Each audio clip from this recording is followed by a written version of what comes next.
ഭവാനി, എന്താ ചേച്ചി? ഒന്നും വല്ലതും കഴിച്ചേ?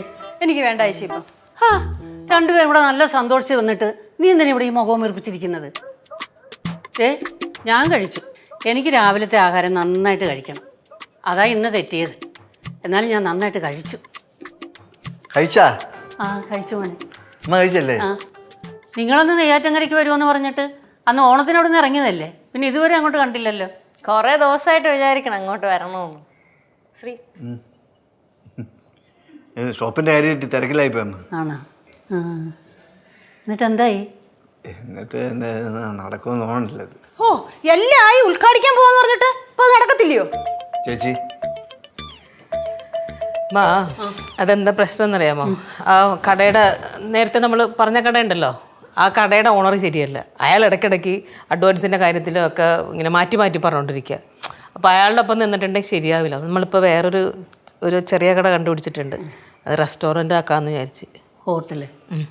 അത് നല്ലതാ. ഇപ്പം നല്ല ആളാ ഹോട്ടലിൽ. നല്ല ഫുഡ് കൊടുത്താൽ നല്ല. എവിടെയാ അത് തുടങ്ങുന്നത്? അത് ഇൻഫോ പാർക്കിൻ്റെ അടുത്ത്. രാജഗിരി വാലി ഇല്ല മുമ്പ്, അവിടെ ആയിട്ട്.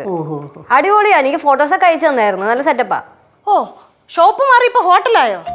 അതും എല്ലാരും കൂടി അങ്ങ് തീരുമാനിച്ചു. പെറ്റതള്ളയോട് അതും പറയണമെന്ന് തോന്നിയില്ലല്ലോ. ഭവാനി, പിള്ളേരെന്താന്ന് വെച്ചാൽ ചെയ്യട്ടെ. നമുക്ക് അവർക്ക് വേണ്ടി പ്രാർത്ഥിക്കാം. ഇനി അതേ ചെയ്യാനുള്ളൂ. ചേച്ചി, ഞാനൊരു സാധാരണ അമ്മയാണ്. ചേച്ചിയുടെ മനസ്സ് വലിയ വിശാലമായിരിക്കും. എനിക്കിതൊക്കെ നല്ല വിഷമമുള്ള കാര്യമാണ്. അതുകൊണ്ടേ നിങ്ങളെല്ലാവരും കൂടെ എന്താണെന്ന് വെച്ചാൽ തീരുമാനിച്ചോ. എന്നോടൊന്നും പറഞ്ഞേക്കരുത്. അമ്മൂമ്മ, അച്ഛൻ കോട്ടയത്തെ സൈഡിൽ പണിക്ക് പോയേക്കുമല്ലേ, തിരിച്ച് വന്നാൽ ഉടനെ ഉദ്ഘാടനം. ഓ, നിങ്ങളും മാമനും അമ്മായിയും അമ്മയും നാത്തൂനും എല്ലാവരും കൂടി എന്തോന്ന് വെച്ചാൽ അങ്ങ് തീരുമാനിച്ചു. എൻ്റെ ഭവാനി, നല്ലൊരു കാര്യം നടക്കാൻ പോകുമ്പോൾ നീ എന്ത് വർത്തമാനം ഈ പറയുന്നേ? ചേച്ചി, എനിക്ക് എൻ്റെ മനസ്സിൽ തോന്നുന്നതേ പറയാൻ പറ്റത്തുള്ളൂ. മനസ്സിൽ ശപിക്കാൻ തോന്നണമെങ്കിൽ ശപിച്ചോ. എല്ലാം നശിക്കട്ട്. അമ്മമാരെ ശാപം ബലിക്കുമെന്നാണല്ലോ. ശ്രീകുട്ട, അമ്മ ചുമ്മാ ഇരിക്കണോ അമ്മ? കുറെ നാളായിട്ട് സഹിക്കണം. ശ്രീ, ചുമ്മാ ഇരി, വെറുതെ രംഗം വഷളാക്കാതെ. ഇനി എന്തോ രംഗം വഷളാകാൻ വേണ്ടിയിട്ട് ചേച്ചി അവരെ വിളിച്ചിട്ട് റെസ്റ്റോറൻ്റ് ഒന്നും തുടങ്ങണില്ലാന്ന് വിളിച്ച് പറഞ്ഞുതരാം. ഞാൻ അങ്ങ് ഗൾഫിൽ പോകാൻ പോകണം. അവിടെ ആകുമ്പോഴത്തെ ആരും പോകുന്നു കാണണ്ടല്ലോ.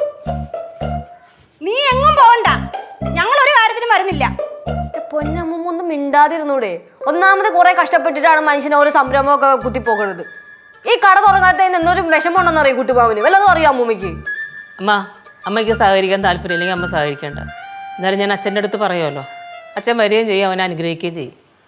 അമ്മൂമ്മയുടെ സംസാരം കേട്ട അമ്മൂമ്മ കുട്ടുവാമന്റെ അമ്മയല്ലെന്ന് തോന്നുമല്ലോ. കൊച്ചേ, മിണ്ടാ തുടങ്ങാനിരുന്നാണ് കേട്ടാ. ഭവാനി, നീ കുഞ്ഞിനോട് ദേഷ്യപ്പെടുവൊന്നും വേണ്ട. നിന്റെ പെരുമാറ്റം അങ്ങനെയാ. എല്ലാരും കൂടെ എന്നെ കുറ്റം പറഞ്ഞു. അവനെ ഇവിടെ ഇവളുടെ അടുത്ത് വന്നതിന് ശേഷം എന്നോട് ഇങ്ങനെയൊക്കെ പറയാൻ തുടങ്ങിയത്. ഇപ്പോഴേ ആങ്ങളും പെങ്ങളും എല്ലാവരും കൂടെ ഒന്നായി. പക്ഷെ ഒരു കാര്യം ഓർത്തു, രണ്ടുപേരും ഈ വയറ്റിൽ നിന്നാ വന്നതെന്ന്. അമ്മ എന്തിനാണ് അമ്മ ഇങ്ങനെ വളഞ്ഞുറ്റി സംസാരിക്കണേ? അമ്മയ്ക്ക് സ്ത്രീയുടെ അടുത്ത് എന്തെങ്കിലും പറയാനുണ്ടെങ്കിൽ സ്ത്രീയുടെ അടുത്ത് ഡയറക്റ്റ് ആയിട്ട് പറ. എന്തിനാണ് ചേച്ചീനെ പിടിച്ചു വലിച്ചിടണേ? അല്ലേ, എനിക്ക് എന്റെ മോളെ ഒന്നും പറയാൻ പറ്റത്തില്ലയോ? ഇപ്പൊ നാത്തൂന് അമ്മയെക്കാട്ടി വലിയ ആളായിപ്പോയല്ലോ.